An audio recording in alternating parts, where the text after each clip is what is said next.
حضرت پیر مہر علی شاہ صاحب علیہ الرحمہ گولرا کے اسٹیشن میں چہل قدمی فرما رہے تھے اور آگ کے ہاتھ مبارک میں ایک تسبیح تھی.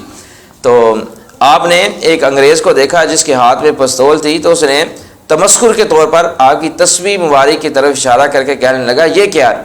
آپ نے اس کی پستول کی طرف اشارہ کر کے فرمایا یہ کیا ہے؟ کہنے لگا یہ میرا ہتھیار ہے. فرمایا یہ میرا ہتھیار ہے. کہنے لگا آپ کے ہتھیار کا کیا کمال ہے؟ تو آپ نے فرمایا تیرے ہتھیار کا کیا کمال ہے؟ اس نے پستول میں گولی ڈالی اور سامنے درخت پر چڑیا بیٹھی تھی، اس نے اس کو فائر لگایا اور چڑیا مر کر نیچے گر گئی. تو حضرت پیر مہر علی شاہ صاحب علیہ الرحمہ اس چڑیا کے پاس گئے اور جا کر اس کی گردن سے تسبیح لگا کر اللہ کی ضرب لگائی. اللہ کی ضرب لگانے کی دیر تھی، وہ چڑیا دوبارہ زندہ ہو کر درخت پر جا بیٹھی. تو آپ نے اسے فرمایا کہ یہ میرے ہتھیار کا کمال ہے، وہ تیرے ہتھیار کا کمال تھا. سن، زندوں کو مارنا کمال نہیں ہے بلکہ مردوں کو زندہ کرنا یہ کمال ہے.